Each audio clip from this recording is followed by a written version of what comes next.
At the entrance to the camp, SS officers were waiting for us. We were counted, then we were directed to the upper Platz.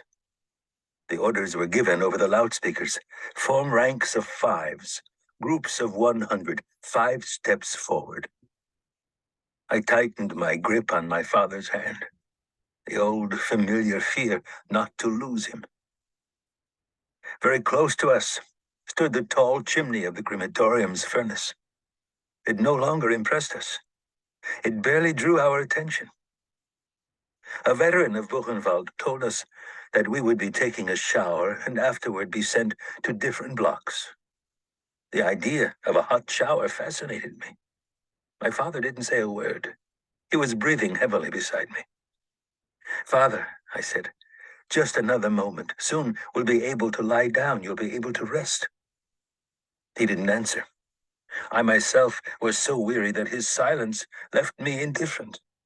My only wish was to take the shower as soon as possible and lie down on a cot. Only, it wasn't easy to reach the showers. Hundreds of prisoners crowded the area. The guards seemed unable to restore order. They were lashing out left and right to no avail. Some prisoners who didn't have the strength to jostle or even to stand sat down in the snow. My father wanted to do the same. He was moaning, "I can't anymore. It's over. I shall die right here." He dragged me toward a pile of snow from which protruded human shapes, torn blankets. "Leave me," he said. "I can't go on anymore. Have pity on me. I'll wait here until we can go into the showers. You'll come and get me." I could have screamed in anger.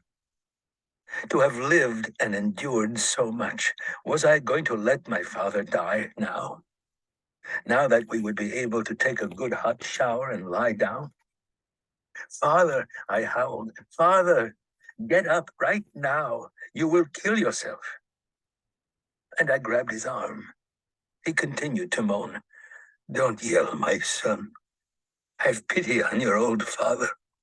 Let me rest here a little. I beg of you. I'm so tired. No more strength." He had become childlike, weak, frightened, vulnerable. "Father," I said, "you cannot stay here." I pointed to the corpses around him. They too had wanted to rest here. "I see, my son, I do see them. Let them sleep. They haven't closed an eye for so long. They're exhausted, exhausted."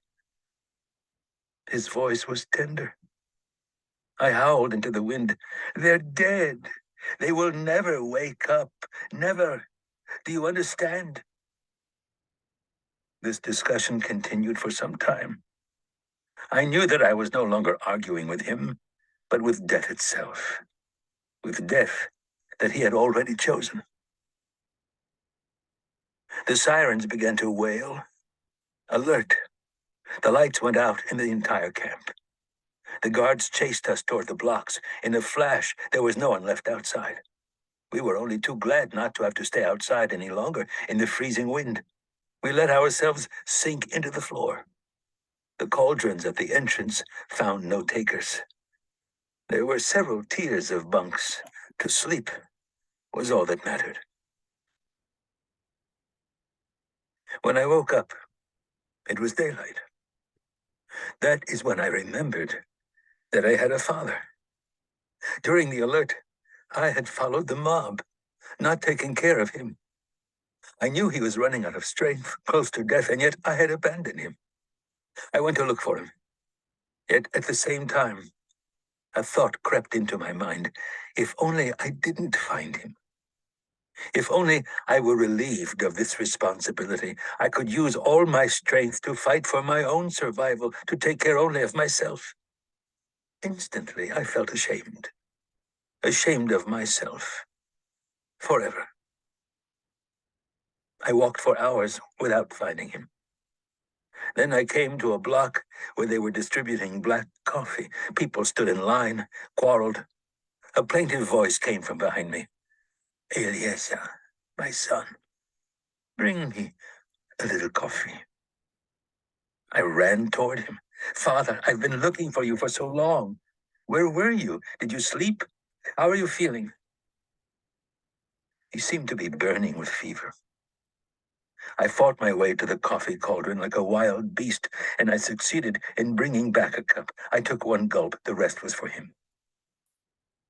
I shall never forget the gratitude that shone in his eyes when he swallowed this beverage. The gratitude of a wounded animal.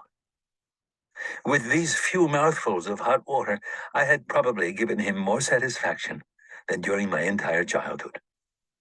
He was lying on the boards, ashen, his lips pale and dry, shivering. I couldn't stay with him any longer. We had been ordered to go outside to allow for cleaning of the blocks. Only the sick could remain inside. We stayed outside for 5 hours. We were given soup. When they allowed us to return to the blocks, I rushed toward my father. Did you eat? No. Why? They didn't give us anything. They said that we were sick, that we would die soon, and that it would be a waste of food. I can't go on. I gave him what was left of my soup. But my heart was heavy. I was aware that I was doing it grudgingly.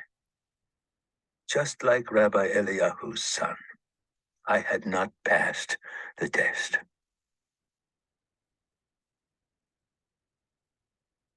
Every day, my father was getting weaker. His eyes were watery, his face the color of dead leaves.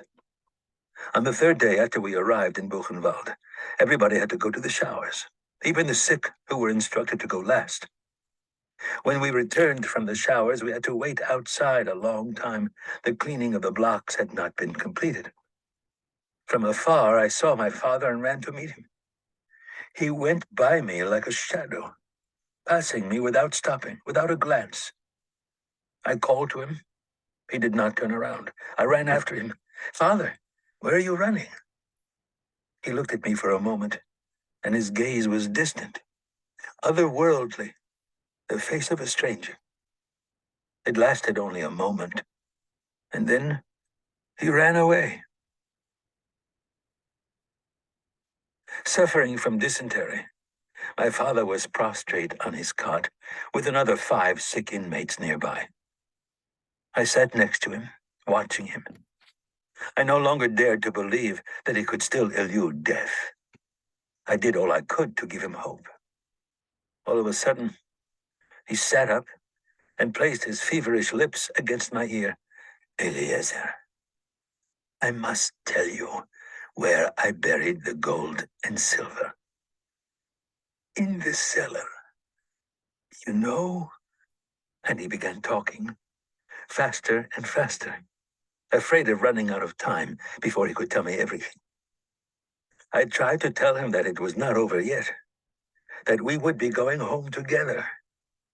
But he no longer wanted to listen to me. He could no longer listen to me. He was worn out. Saliva mixed with blood was trickling from his lips. He had closed his eyes. He was gasping more than breathing.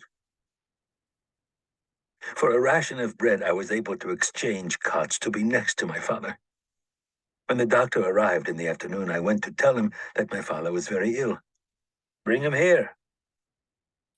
I explained that he could not stand up, but the doctor would not listen, and so, with great difficulty, I brought my father to him. He stared at him, then asked curtly, "What do you want?" "My father is sick," I answered in his place. "Dysentery." "That's not my business. I'm a surgeon. Go on, make room for the others." My protests were in vain. "I can't go on, my son. Take me back to my bunk." I took him back and helped him lie down. He was shivering. "Try to get some sleep, Father. Try to fall asleep." His breathing was labored. His eyes were closed. But I was convinced that he was seeing everything, that he was seeing the truth in all things. Another doctor came to the block. My father refused to get up. He knew that it would be of no use. In fact, That doctor had come only to finish off the patients. I listened to him shouting at them that they were lazy, good-for-nothings who only wanted to stay in bed. I considered jumping him, strangling him. But I had neither the courage nor the strength. I was riveted to my father's agony. My hands were aching. I was clenching them so hard to strangle the doctor and the others, to set the whole world on fire. My father's murderers. But even the cry stuck in my throat. On my return from the bread distribution, I found my father crying like a child. My son, they are beating me. Who? I thought he was delirious. Him, the Frenchman, and the Pole, they beat me. One more stab to the heart. One more reason to hate. One less reason to live. Eliezer, Eliezer, tell them not to beat me. I haven't done anything. Why are they beating me? I began to insult his neighbors. They mocked me. I promised them bread, soup. They laughed. Then they got angry. They could not stand my father any longer, they said, because he no longer was able to drag himself outside to relieve himself. The following day, he complained that they had taken his ration of bread. While you were asleep? No, I wasn't asleep. They threw themselves on me. They snatched it from me, my bread. And they beat me again. I can't go on, my son. Give me some water. I knew that he must not drink, but he pleaded with me so long that I gave in. Water was the worst poison for him, but what else could I do for him? With or without water, it would be over soon anyway. You, at least, have pity on me. Have pity on him. I, his only son. A week went by like that. Is this your father? Asked the Blockälteste. Yes. He's very sick. The doctor won't do anything for him. He looked me straight in the eye. The doctor cannot do anything more for him, and neither can you. He placed his big hairy hand on my shoulder and added, Listen to me, kid. Don't forget that you are in a concentration camp. In this place, it is every man for himself, and you cannot think of others, not even your father. In this place, there is no such thing as father, brother, friend. Each of us lives and dies alone. Let me give you good advice. Stop giving your ration of bread and soup to your old father. You cannot help him anymore. And you're hurting yourself. In fact, you should be getting his rations. I listened to him without interrupting. He was right, I thought, deep down, not daring to admit it to myself. Too late to save your old father. You could have 2 rations of bread, 2 rations of soup.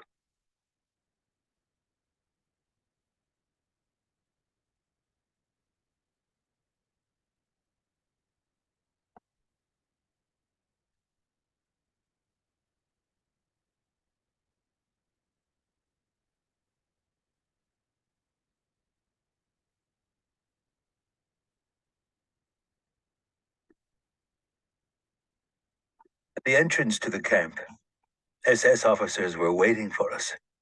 We were counted down, not daring to admit it to myself. Too late to save your old father. You could have 2 rations of bread, 2 rations of soup. It was only a fraction of a second, but it left me feeling guilty. I ran to get some soup and brought it to my father. But he didn't want it. All he wanted was water. Don't drink water, eat the soup. I'm burning up. Why are you so mean to me, my son? Water. I brought him water. Then I left the block for roll call. But I quickly turned back. I lay down on the upper bunk. The sick were allowed to stay in the block, so I would be sick. I didn't want to leave my father. All around me there was silence now, broken only by moaning. In front of the block, the SS were giving orders. An officer passed between the bunks. My father was pleading, "My son, water to burn up my insides." "Silence over there," barked the officer. "Eliezer," continued my father, "water." The officer came closer and shouted to him to be silent. But my father did not hear. He continued to call me.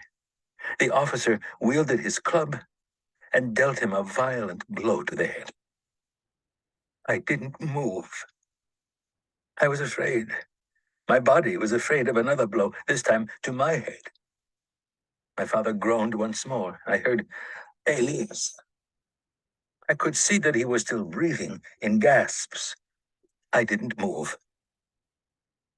When I came down from my bunk after roll call, I could see his lips trembling. He was murmuring something. I remained more than an hour leaning over him, looking at him, etching his bloody, broken face into my mind. Then I had to go to sleep. I climbed into my bunk above my father, who was still alive. The date was January 28th, 1945. I woke up at dawn on January 29th. On my father's cot, there lay another sick person. They must have taken him away before daybreak and taken him to the crematorium. Perhaps he was still breathing. No prayers were said over his tomb. No candle lit in his memory. His last word had been my name. He had called out to me, and I had not answered. I did not weep, and it pained me that I could not weep. But I was out of tears, and deep inside me, if I could have searched the recesses of my feeble conscience, I might have found something like free at last.